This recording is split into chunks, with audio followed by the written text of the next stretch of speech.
Hello guys, welcome to our channel. তো পিকনিকের ভিডিওটা তো আমি তোমাদের সাথে শেয়ার করেইছি, তাহলে চলো পিকনিক স্পেশাল বিরিয়ানির রেসিপিটা আমি তোমাদের সাথে শেয়ার করি। ভিডিও শুরু করার প্রথমে তোমাদেরকে বলে দিচ্ছি, কারণ এটা তো পিকনিকের জন্য ভিডিওটা করা হয়েছিল, তো এখানে পিছনে অনেক নয়েজ আসছে, অনেক কথা সবাই বলছে, প্লিজ একটু অ্যাডজাস্ট করে নিও। তো এখানে ফার্স্টে পেঁয়াজগুলো ভালোভাবে ভেজে বেরেস্তাটা করে নেওয়া হবে। এখানে পেঁয়াজগুলো ভাজতে ভাজতে পেঁয়াজের একটা গোল্ডেন পিঙ্ক কালার চলে আসবে, তারপরে একটু পেঁয়াজগুলো যখন ভালোভাবে গোল্ডেন ফ্রাই হয়ে যাবে, পেঁয়াজগুলো যখন সম্পূর্ণভাবে ভাজা হয়ে যাবে, তারপরে পেঁয়াজগুলো তুলে নিতে হবে। তো এখানে তো তোমরা দেখতেই পাচ্ছ পেঁয়াজগুলো সম্পূর্ণভাবে ভালোভাবে ভাজা হয়ে গেছে। তারপরে সেই তেলেই নুন হলুদ দিয়ে সেদ্ধ করে রাখা আলুটা একে একে ভেজে নিতে হবে। তো এখানে কাকু একে একে আলুগুলো ভেজে নিচ্ছে। তো ভাজা হয়ে গেলে চলো তোমাদের সাথে দেখা হচ্ছে। তোমরা তো এখানে দেখতেই পাচ্ছ আলুগুলো সম্পূর্ণ ভাজা হয়ে গেছে ভালোভাবে। তারপরে এখানে বিরিয়ানির যে চিকেন গুলো, যেগুলো বিরিয়ানি লেয়ারে অ্যাড করা হবে, সেইগুলো কাকু ভালোভাবে ভেজে নিল। এখানে সম্পূর্ণ চিকেন গুলো ভালোভাবে ভেজে তোলা হয়ে গেছে। তারপর এখানে আদা রসুনের পেস্ট দিয়ে ভালোভাবে কষিয়ে নিতে হবে। তারপর একে একে গুঁড়ো মশলা অ্যাড করে দিতে হবে। ফার্স্টে এখানে দেওয়া হলো হলুদ, তারপরে এখানে কাকু কাশ্মীরি গুঁড়ো লঙ্কা অ্যাড করেছে কালারের জন্য। তারপরে এখানে দিয়ে দেওয়া হয়েছে হোমমেড বিরিয়ানির মশলা, যেটা তোমরা যদি দেখতে চাও যে এটা কিভাবে কাকু বানিয়েছে, তাহলে অবশ্যই কমেন্টে জানিও। এটার একটা আলাদা ভিডিও তোমাদের সাথে আমরা শেয়ার করে দেবো। তারপর এখানে এই মশলাগুলো অ্যাড করে ভালোভাবে কষিয়ে নিতে হবে যতক্ষণ না একটু তেল ছেড়ে আসছে মশলা থেকে।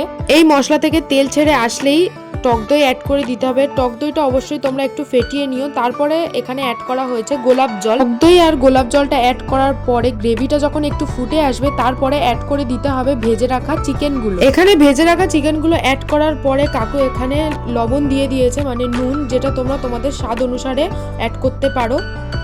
বিরিয়ানি লেয়ারে দেওয়ার জন্য এখানে আমাদের চিকেনটা তো রেডি হয়েই গেছে। তারপরে এখানে একটা বাটিতে দুধ নিয়ে নিতে হবে, তার মধ্যে 2 চামচ কেওড়া জল, 2 চামচ গোলাপ জল, একটু মিঠা আতর আর একটু ফুড কালার দিয়ে ভালোভাবে মিক্স করে নিতে হবে, কারণ এটা আমাদের বিরিয়ানি লেয়ারে দেওয়া হবে। এখানে তোমরা সবকিছুর পরিমাণ নিজেদের মতন দিতে পারো। এখানে আমি একটা কোয়ান্টিটি অনুযায়ী তোমাদেরকে বললাম, এখানে তোমরা নিজেদের মতন করে এটা কম বেশি করে নিতে পারো। তারপরে আমরা বিরিয়ানির সব থেকে মেন পার্টে আসি। এখানে আমাদের বিরিয়ানির চাল নিয়ে নিতে হবে। তারপরে সেই চালটা 1 থেকে 2 ঘন্টার মতন ভিজিয়ে রাখার পরে আমাদের বিরিয়ানির চালটা সেদ্ধ করতে বসিয়ে দিতে হবে।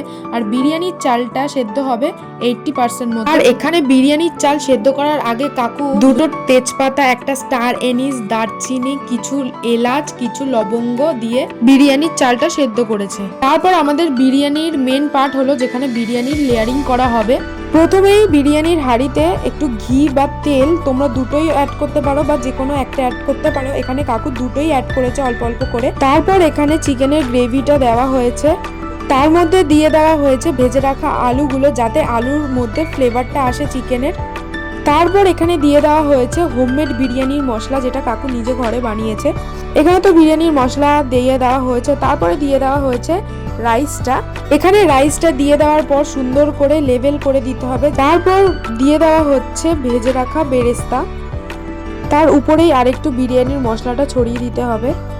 তো আমাদের এখানে ফার্স্ট লেয়ারটা তো হয়ে গেছে, এবার সেকেন্ড লেয়ারে চলে যাবে হচ্ছে চিকেন গ্রেভির চিকেনগুলো। একে একে কাকু চিকেনগুলো লেয়ারে সাজিয়ে দিচ্ছে, তোমরা দেখতেই পাচ্ছ। এখানে আমাদের চিকেনের লেয়ারিংটা তো কমপ্লিট। চিকেনের লেয়ারের ওপরে এখানে আরেকটু সাদা ভাতের লেয়ার করে দেওয়া হলো। তারপরে উপরে স্বাদ মতো নুন ছড়িয়ে দেওয়া হলো। তারপরে অ্যাড করে দেওয়া হলো ভেজে রাখা বেরেস্তা। তারপর আরও কিছুটা বিরিয়ানির মশলা ছড়িয়ে দেওয়া হয়েছে।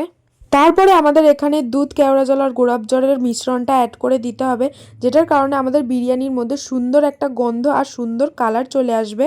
আর এই মিশ্রণটার মধ্যে মিঠা আতর আর ফুড কালারও অ্যাড করা রয়েছে। ওদের মিশ্রণটা তৈরি করার সময়ই আমি তোমাদেরকে দেখিয়ে দিয়েছি। তারপরে বিরিয়ানির উপরে ঘি ছড়িয়ে দিয়ে এটা দমে বসানো হয়েছে 20 মিনিটের মতন।